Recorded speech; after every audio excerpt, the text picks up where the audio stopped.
À ce moment-là, mon épouse a poussé les persiennes pour m'appeler parce que c'était l'heure du thé. Elle a fait « Chérie !»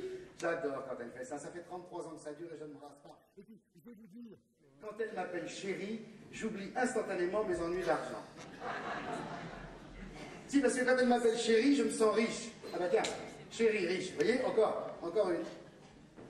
Alors je suis allé avec ma petite famille dans le salon, on a pris le thé, les petits gâteaux, ensuite je suis passé à la salle de bain, je me suis brossé les dents, et je me suis lavé les mains avec un bloc de savon de Marseille dans son emballage qui était là, que ma femme avait acheté le matin même, au Leclerc.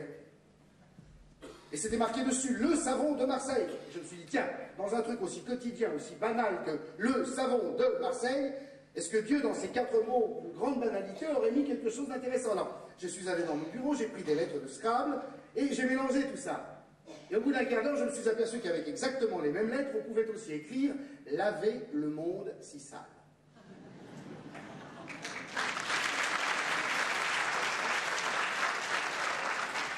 Ça faisait 3000 ans que ça dormait là. Et personne ne l'avait vu avant moi.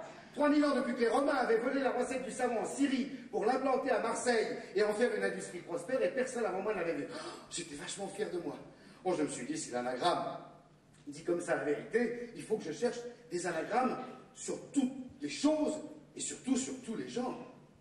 Alors, je me suis enfermé dans mon bureau, les enfants regardaient la télé, j'ai pris des lettres de Scrabble, des papiers, du crayon, de tout, pour travailler, et j'ai commencé à travailler sur un certain nombre de choses. Et j'ai commencé en fait à imaginer des anagrammes. Et à force d'en imaginer, je me suis payé une énorme migraine. Car vous n'êtes pas sans avoir remarqué que ce spectacle s'intitule « Imaginer donne la migraine » parce que justement, avec les lettres du mot « imaginer », on peut aussi écrire migraine. Et croyez-moi, c'est pas un hasard. Oh non, pas du tout. Alors j'étais content de moi, vous comprenez? Laver le monde si sale. Je suis retourné dans le salon pour montrer ça à mes enfants, mais ils ne s'occupaient pas de moi, ils regardaient la télévision. Ils regardaient un documentaire sur la mer, sur les poissons, les fonds sous-marins, un documentaire signé de monsieur le commandant Cousteau. Ah, ça m'a interpellé tout de suite. Je me suis dit, tiens, ce type-là, c'est curieux. Le français, paraît-il, le plus connu du monde, personne ne l'a jamais appelé par ses prénoms. Dans tous les pays, c'est le commandant Cousteau, el comandante Cousteau, il commodore Cousteau, le commandant Cousteau, der commandant Cousteau. Mais jamais Jacques Yves. Il y a sûrement une raison. J'ai pris ces 3 mots et je les ai mélangés. Et au bout d'un certain temps, et de quelques cachets d'aspirine, je me suis aperçu qu'avec exactement les mêmes lettres, on pouvait aussi écrire ça. Tout commença dans l'eau.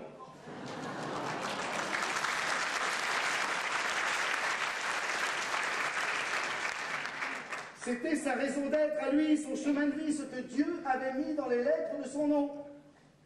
Oh, j'étais vachement fier de moi, j'ai écrit ça sur un papier. Je suis retourné dans le salon montrer ça à mes enfants, mais ils s'en foutaient complètement, ils regardaient la télé, ils avaient changé de chaîne. Ah oui, j'ai oublié de vous dire, ça se passait il y a 10 ans, au moment des Jeux Olympiques. Parce que c'était la finale du 400 mètres, là, à ce moment-là. Et nous avons vu la divine Marie-Josée Pérec franchir le fil, 3 longueurs devant toutes les autres, et ramasser une médaille d'or au son de la Marseillaise, cependant que de belles larmes coulaient de ses yeux.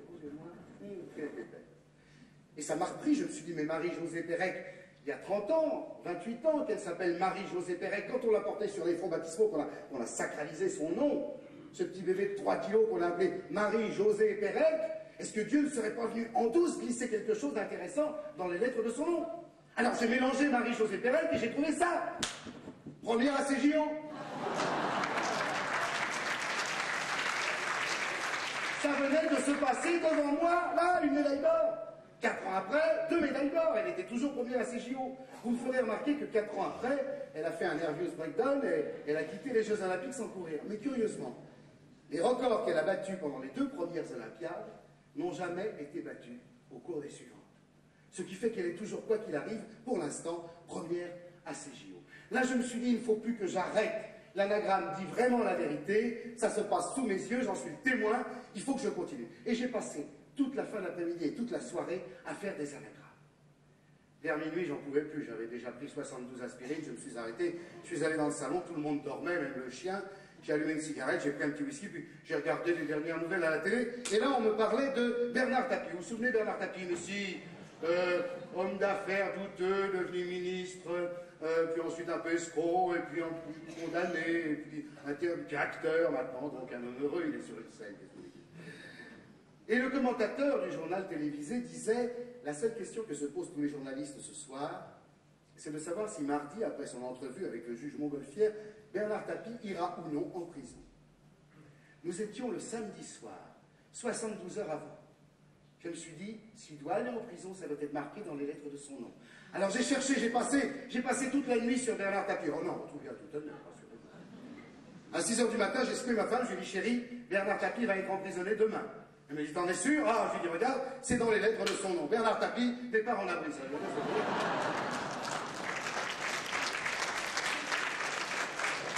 Le mardi, paf, ça y était.